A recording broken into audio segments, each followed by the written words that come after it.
Assalamualaikum warahmatullahi wabarakatuh. Alhamdulillahillazi arsala rasulahu bil huda wa dinil haq liyudhhirahu 'alad dini kullihi wa kafa billahi syahida.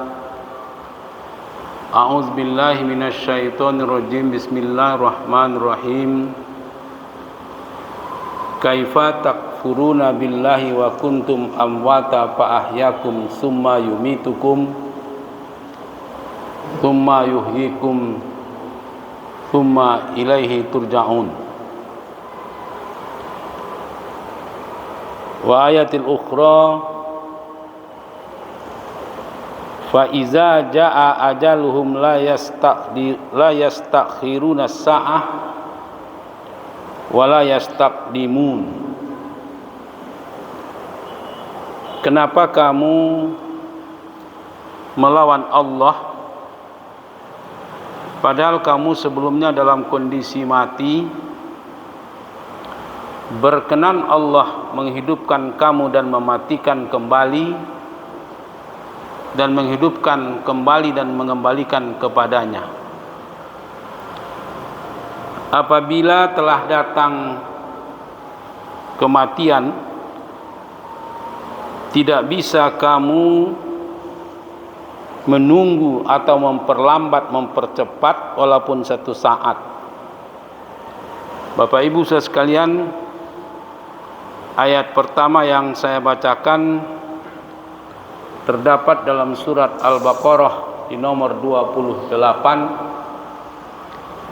Sementara ayat kedua terdapat dalam surat An-Nahl di ayat 61. Kedua ayat ini kita jadikan bahan kajian tausiah. Di asar ini sekitar 10 menit kita bicara tentang kematian. Ayat pertama tadi, kenapa kamu engkar? Kenapa kamu melawan Allah padahal kamu sebelumnya dalam kondisi mati? Bermurah hati Allah menghidupkan kamu dan mematikan kembali. Nah, tsumma yumitukum, yang kita kaji, yang kita pelajari, yang kita coba sampaikan, tsumma yumitukum adalah episode ketiga dari rangkaian panjang. Sebab ada 4 episode yang harus kita lalui baru sampai kepada ilaihi turja'un. Episode pertama amwata, kita sudah mati. Fa ahyakum, kedua hidup pertama. Tsumma yumitukum, ketiga hidup mati kedua. Tsumma yuhyikum tsumma ilaihi turja'un, dan hidup kedua dan dikembalikan kepadanya. Bapak dan saudara sekalian, kita tidak bicara panjang tentang episode-episode ini, tapi yang kita bicarakan adalah manfaat mengingat kematian. Tadi ayat satu lagi yang juga sudah saya terjemahkan, apabila datang kematian atau ajal, tidak bisa kamu meminta walaupun satu saat mempercepat dan memperlambat.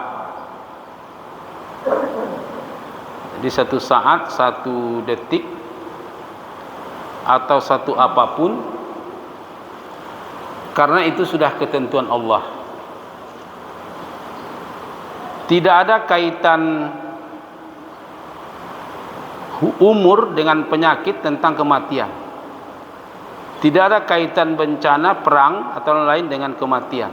Saya masih ingat ketika Husain Al-Ghaza yang tinggal di Gaza, orang Bogor, ditanya oleh wartawan, Mas Husain, apa Anda tidak takut dengan dentuman senjata, dengan perangnya berkecamuk di Gaza? Saya ingat betul jawaban Husain itu singkat gitu ya. Apa singkatnya? Tidak ada kaitan kematian dengan perang. Jadi tidak ada kaitan perang dengan kematian. Kematian itu adalah ajal. Jadi perang atau tidak perang, lalu tua atau tidak tua, berpenyakit atau tidak berpenyakit, yang ajal akan datang. Ada orang tua dan juga meninggal kok. Ada orang muda meninggal. Mahathir Muhammad itu sudah hampir 98 tahun, tidak meninggal kok sampai sekarang. Tapi ada bayi, ada umur 20 tahun, ada umur 18 tahun meninggal. Karena itu Bapak Ibu sekalian, yang kita kaji pada kesempatan kali ini, tidak ada kaitan kematian dengan ajal, tidak ada kaitan kematian dengan umur, dengan penyakit, dengan kondisi apapun yang kita hadapi. Bapak Ibu sekalian, filosof-filosof Yunani itu malas bercerita tentang kematian karena filosof-filosof Yunani itu, Aristoteles, Plato, dan Socrates, tidak punya konsep tentang pasca kematian. Mohon maaf Bapak Ibu sekalian, kalau saya bercerita, ketika saya berdiskusi dengan calon doktor mahasiswa S3 Monash University Australia tentang kematian, apa kesimpulan mereka dengan diskusi itu? Tidak ada kehidupan setelah kematian. Tidak ada kehidupan setelah kematian. Mati ya sudah, selesai. Tidak ada lagi tsumma yuhyikum.